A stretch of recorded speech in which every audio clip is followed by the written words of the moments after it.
Hey, it's Ben. Gonna do another Drambo video. Drambo by Beep Street. Still in beta, but it's coming along. So this video, I'm gonna be looking at all of the most of the different generators, kind of what they do, and yeah, I'll just go through one by one, talk about some of the features, play around with it a little bit.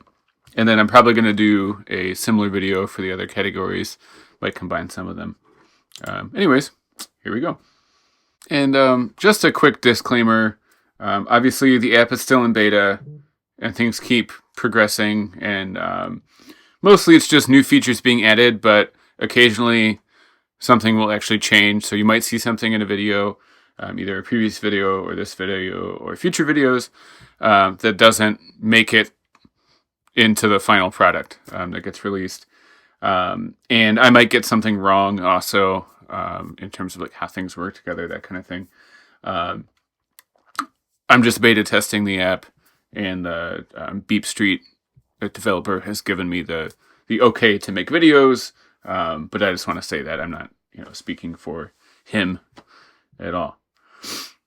So we'll look at the first generator, which is we'll look at racks, like the rack presets differently. First one you have is just like the basic oscillator. I'm going to throw a VCA on so that we're not just hearing it.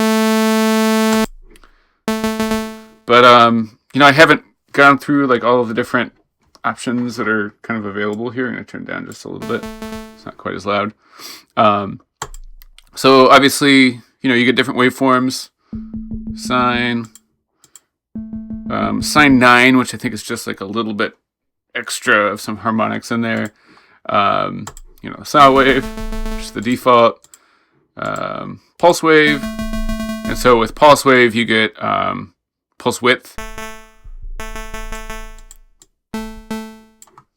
I'm going to use my... It's actually really nice, like sounding. So, we could throw an LFO on there.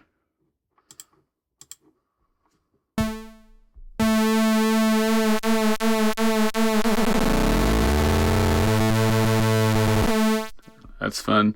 And then the oscillator also has sync. So I'm going to take it back to a saw, and I'll throw in another oscillator. I'm going to kind of go between using the mouse and my hand with this. Some of the like dragging functions, gestures don't work very well with the mouse. So the gate or trigger input, I think it's gate input, gate signal. Take that from the previous saw. So you get some pretty cool like syncing going on there. That's pretty fun. Okay, so that's oscillator, and then you also have just like same oscillators as far as I can tell, same sound, but a different interface. So you can control the octave, where the other one was just like frequency, and you can fine tune it as well. And then tuning is modulatable as well. So, you can do like a quick pitch envelope on the pitch of the oscillator. So, that's oscillators. But then you also have, there's a supersaw oscillator. So you can control, basically like width is detuning, kind of. Then you have like bass tuning, that kind of thing. Oh, it sounds so good. Mix is like how many voices are coming through, I think. And then you get stereo control. Stereo control. And that just sounds awesome, I think.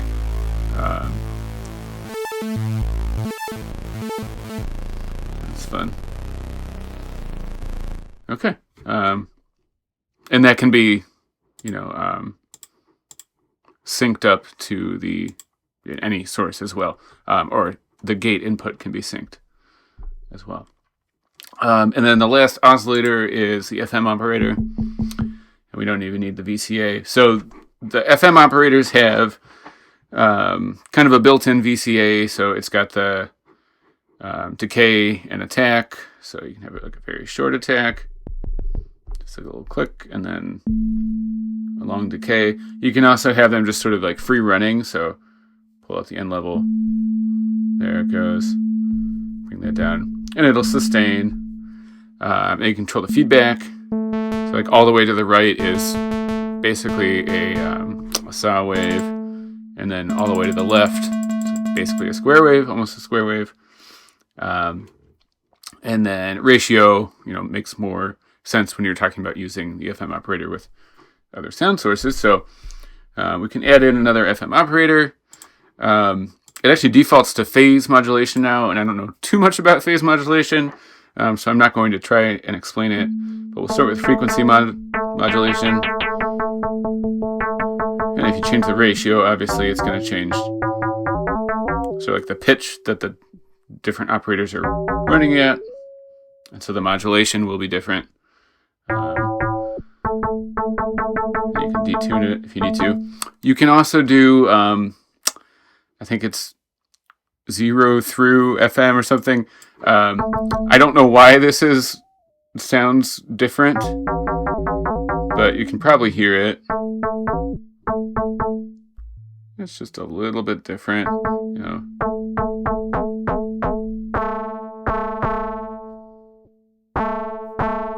Maybe it isn't too different. On phase, I think you'll hear it more.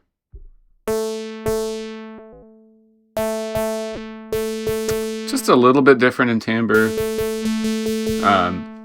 And so with FM operator, your FM input or amount, the feedback, and decay are all modulatable. So that can be a lot of fun. And you can do, you can use it with other FM operators, but you could just use any old input as well.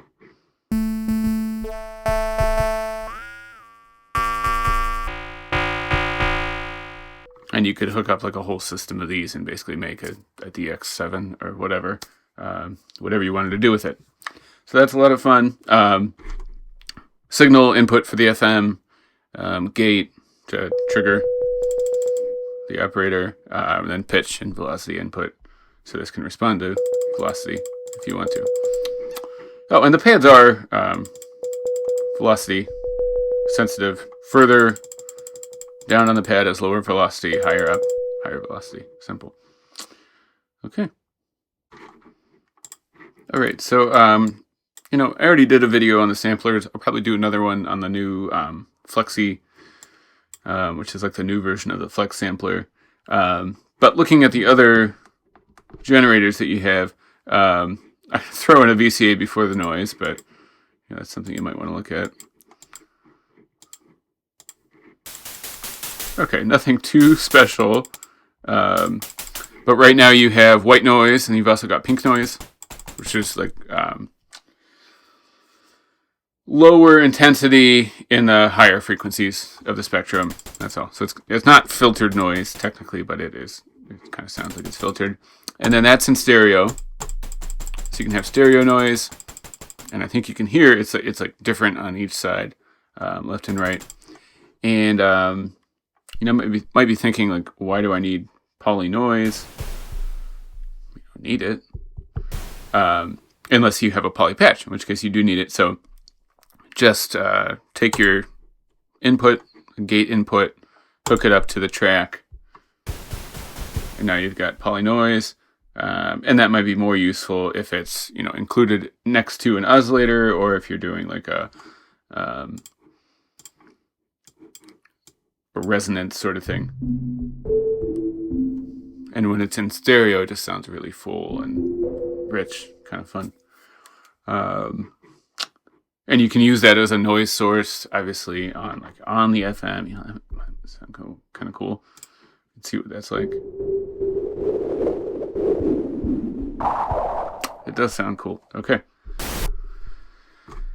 Other generators. The AN, I think, is analog kick. It's sort of just like a pre-wired kick drum. So you might need headphones on to hear that. But you can kick up the tuning a little bit. And decay. Boost just makes it a little bit more intense. Velocity sensitive if you hook it up that way. Obviously takes a gate input. So you might like take an envelope and do something with the tuning on that.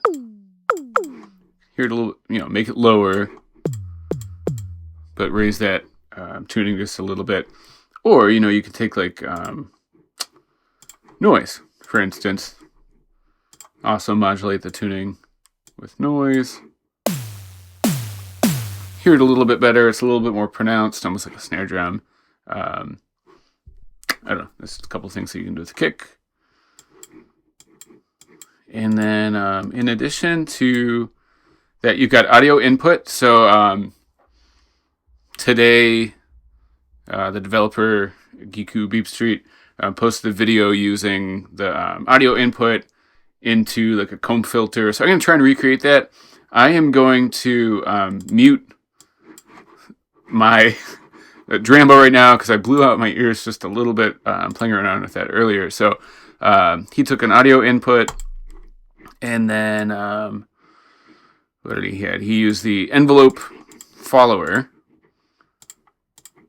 and that was hooked up to a comb filter, and then there was like a frequency shifter after. And we'll look at the processors in another video. The cutoff frequency of the comb filter, which is sort of like its tuning, connected to the envelope follower. And then we'll raise this back up. You can kind of hear it. Maybe kick up the feedback. So I'm just snapping my fingers. Just snapping my fingers, or like pounding a little bit. I'll actually turn the mic off real quick.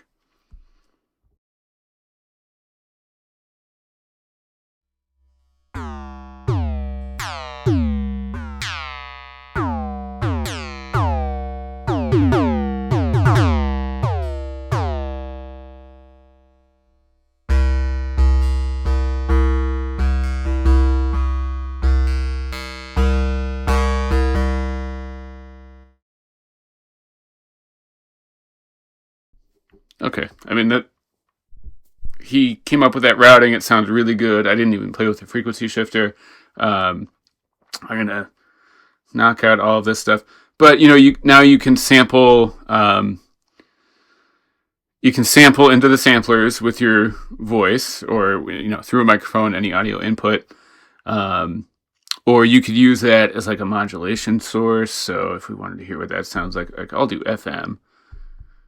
Let's make like a little patch. Turn it up a little bit. Maybe bring the ratio up so you can hear it.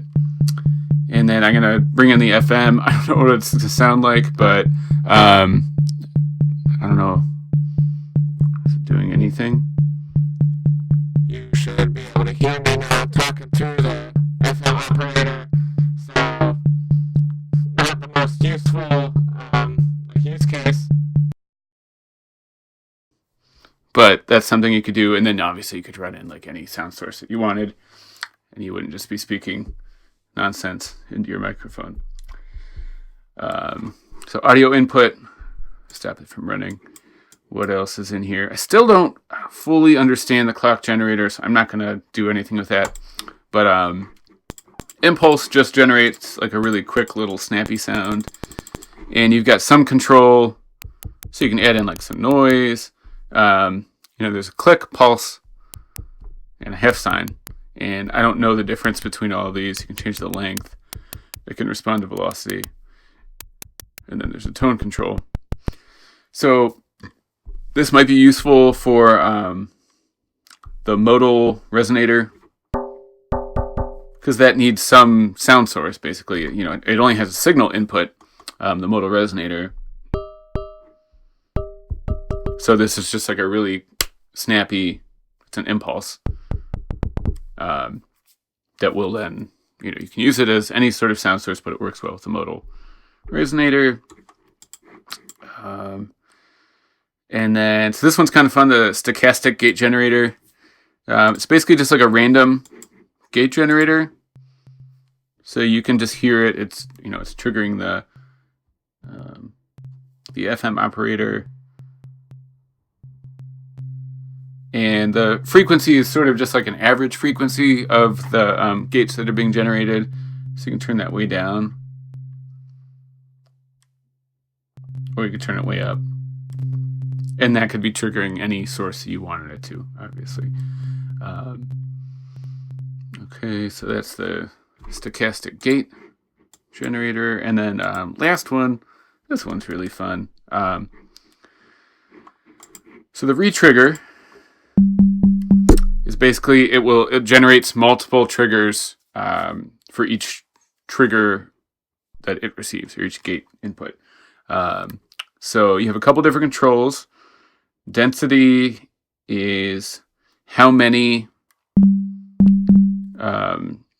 triggers you get within a beat. So I don't fully understand the math behind this, but density is basically occurring like within one beat. And so if it's like 2 steps per beat, you have more time that those retriggers occur within, or this could be like, then it's 8. So we can crank up the density.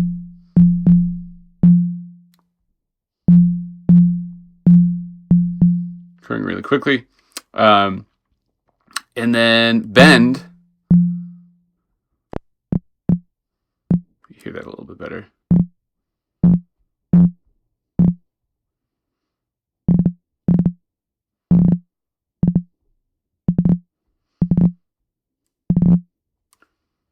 So bend is like, without doing this visually, I mean, you can hear it. It's sort of like it'll start out slow and then gets faster, like the space between the retriggers.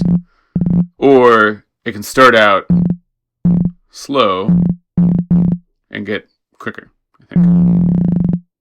Probably easier to hear with duration cranked up. Yeah. That's a little bit more apparent. Anyway, so that's an individual gate. This is really nice if you have drums. So let me plug in just like a quick drum sample. Okay.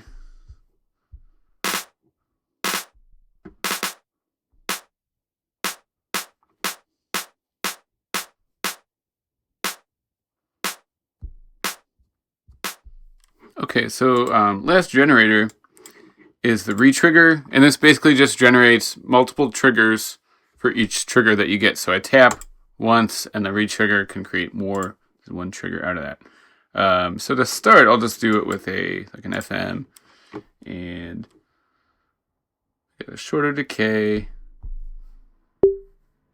Okay, so one single trigger. I don't know the exact math behind this, but density is basically how many retriggers recur within maybe like one beat, I think, of time. And then so if you shrink this down, it's like you have more time that you're fitting however many triggers that are set within density. So that's a little bit denser.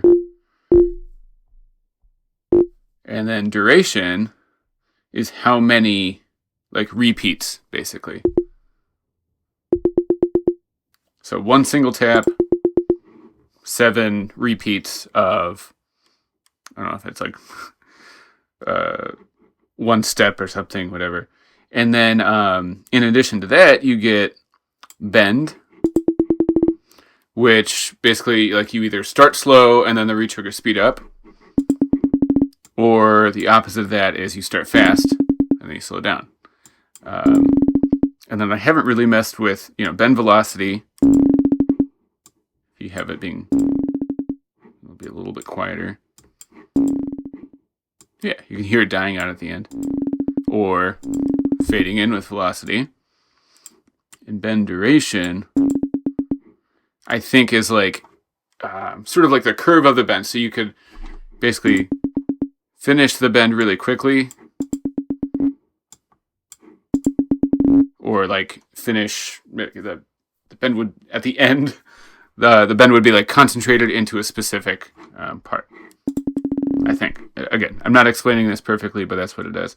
So it's really useful on, especially with like drum patches. So I'm going to throw in just like a snare.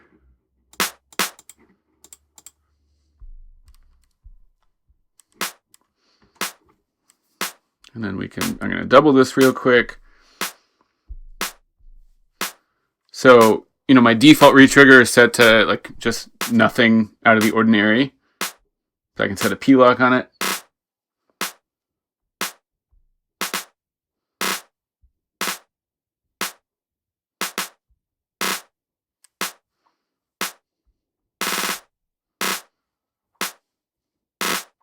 Anyways, really easy to get like complex rhythms going on.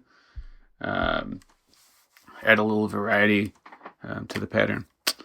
So anyways, with the exception of clock generator and the samplers that I'm not going to cover here, that's all the generators that are available. And I didn't really explain what a generator was, but generators they're either the sound sources in Drambo or it's like creating a gate or something else with it, or a clock in this case. But it's generating some sort of signal that you'll either hear or will change things within the app. All right.